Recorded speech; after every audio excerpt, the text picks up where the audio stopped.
ಘಟನೆ ಅದೇ. ಈಗ ನಾವು ಇಲ್ಲಿ ಆ ಹುಡುಗಿ ಸಂಜೆ ಸುಮಾರು 5:40 ಹೊತ್ತಿಗೆ ತನ್ನ ಮನೆಗೆ ಕಕ್ಕೆಪದ ಹೋಗುವ ಮನೆಗೆ ಹೋಗುವಂಥ, ಅಲ್ಲಿ ಕಕ್ಕೆಪದಗೆ ಹೋಗುವಂಥ ಬಸ್ ಇತ್ತು ಇಲ್ಲಿ ನೋಡಿ, ಈಗ ಅಲ್ಲಿ ಕಾಣ್ತಾ ಇದೆ ಬಸ್. ಆ ಬಸ್ಸಲ್ಲಿ ಅವಳು ಕೂತ್ಕೊಳ್ಳಿಕ್ಕೆ ಹೋಗುವಂಥ ಸಂದರ್ಭ, ಕಲ್ಲಡ್ಕದಿಂದ ಉದ್ಯೋಗ ಒಂದು ಕೆಲಸವನ್ನು ಮುಗಿಸಿ ಬಂದಂಥ ಸಂದರ್ಭ. ಆ ಸಂದರ್ಭದಲ್ಲಿ ಅವು ಪೂರ್ವ ಯೋಜಿತವಾಗಿ ಆ ಹುಡುಗಿಯನ್ನು ಒಂದು ಏನೋ ಮಾಡಬೇಕೆನ್ನುವಂಥ ಯೋಚನೆ, ಯಾಕಂದರೆ ಅಲ್ಲಿ ಇರುವಂಥ ಆ ತಲ್ವಾರನ್ನು ನೋಡಿದಾಗ, ಅವು ಮಾಡಿದ ಕೃತ್ಯವನ್ನು ನೋಡಿದಾಗ ಹುಡುಗಿ ಪೂರ್ವ ಯೋಜಿತ ಕೃತ್ಯ ಮನಸ್ಸಲ್ಲಿ ಇತ್ತು ಅಂತೇಳಿ ಕಾಣ್ತದೆ ನನಗೆ. ನಮ್ಮ ಮನಸ್ಸಲ್ಲಿ ಆ ರೀತಿಯಲ್ಲಿ ಗುಮಾನಿ ಬರ್ತದೆ. ಅಟ್ಟಾಡಿಸಿಕೊಂಡು ಹೋಗಿ ಆ ಹುಡುಗಿಯ ಮೇಲೆ ಹಲ್ಲೆಯನ್ನು ಮಾಡ್ತಾನೆ. ಹುಡುಗಿ ಹಲ್ಲೆಯಿಂದ ಸ್ಥಳದಲ್ಲೇ ಸಾವನ್ನಪ್ತಾರೆ. ಈ ರೀತಿಯ ಘಟನೆಗಳು ಬೇರೆ ಬೇರೆ ಸಂದರ್ಭ ನಡೀತಾ ಇದೆ. ಸಣ್ಣ ಸಣ್ಣ ಏಜಿನ ಹುಡುಗರು ಈ ರೀತಿಯ ಏನೋ ಒಂದು ಮನಸ್ಸಿನಲ್ಲಿ ಇಟ್ಟುಕೊಂಡು ಚೂರಿ ಹಾಕುವಂಥದ್ದು ನೋಡಿದ್ರು. ಮೊನ್ನೆ ಮಂಚಿಯಲ್ಲಿ ಆಯಿತು.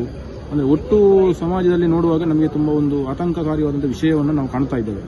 ಮನೆಯಿಂದ ಹುಡುಗಿಯನ್ನು ಕಳಿಸ್ತಾರೆ ಎತ್ತವರು. ಕಳಿಸಿದಂತಹ ಹುಡುಗಿ ಒಂದು ಮನೆಗೆ ಬರುವಾಗ ಎಲ್ಲಿಯೋ ದಾರಿಯ ಮಧ್ಯದಲ್ಲಿ ಏನವಾಗಿ ಬೀಳುವಂಥದ್ದು. ಅದೇ ಇನ್ನು ಯಾವ ಧೈರ್ಯದಲ್ಲಿ ನಾವು ಕೆಲಸಕ್ಕೆ ಅಥವಾ ಶಾಲೆಗೆ ಕಳಿಸಬೇಕೆನ್ನುವಂಥದ್ದು ಮನೆಯವರಿಗೂ ಕೂಡ ಒಂದು ದೊಡ್ಡ ಆತಂಕಕಾರಿ ವಿಷಯ ಮತ್ತು ಹೆದರಿಕೆ.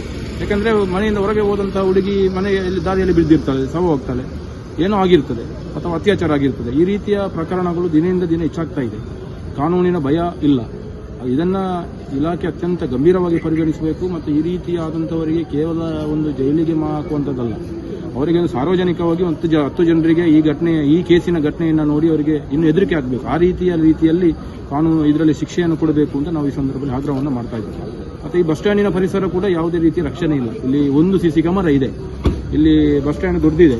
ಇದಕ್ಕೆ BC ರೋಡಿನ ಮುಖ್ಯ KSRTC bus stand. CC camera ಇಲ್ಲ. ಮತ್ತೆ ಕೆಲವು ಸಂದರ್ಭ ನೀವು ಬಂದು ನೋಡಿರೋ ಗೊತ್ತಾಗ್ತದೆ, ಅಲ್ಲಿ ಕೂತ್ಕೊಳ್ತಾರೆ ಕೆಲವೊಂದು ಹುಡುಗರು ಅಲ್ಲಿ ಇಲ್ಲಿ ಕೊಂಡು ಮಾತಾಡಿಕೊಂಡು ಮೊಬೈಲಲ್ಲಿ ಇದು ಮಾಡ್ಕೊಂಡಿರ್ತಾರೆ. ಹಾಗೆ ಇಲ್ಲಿಯ ಪರಿಸರ ಕೂಡ ಸರಿಯಾದಂಥ ರಕ್ಷಣೆ ವ್ಯವಸ್ಥೆ ಇಲ್ಲ. ಅದಕ್ಕೋಸ್ಕರ ಇಲಾಖೆಯನ್ನು ಆಗ್ರಹ ಮಾಡ್ತೇನೆ ಅಂತ ಕೇಳಿದ್ರೆ, ಇನ್ನಾದರೂ ಪುರಸಭೆ ಇರಬಹುದು, ಇದು ಪುರಸಭೆ ವ್ಯಾಪ್ತಿಗೆ ಒಳಪಟ್ಟಿದೆ. ಪುರಸಭೆ ಮತ್ತು KSRTC ನಿಗಮ ಮತ್ತು ಪೊಲೀಸ್ ಇಲಾಖೆ ಎಚ್ಚೆತ್ತುಕೊಳ್ಳಬೇಕು. ಇಲ್ಲಿಯ ಸರಿಯಾದ ವ್ಯವಸ್ಥೆಯನ್ನು ಸರಿಪಡಿಸಬೇಕು ಅಂತೇಳಿ ಈ ಸಂದರ್ಭದಲ್ಲಿ ನಾವು ಆಗ್ರಹವನ್ನು ಮಾಡ್ತಾ ಇದ್ದೇವೆ. ತಮ್ಮ ಹೆಸರು? ನರಸಿಂಹ ಅಂತ.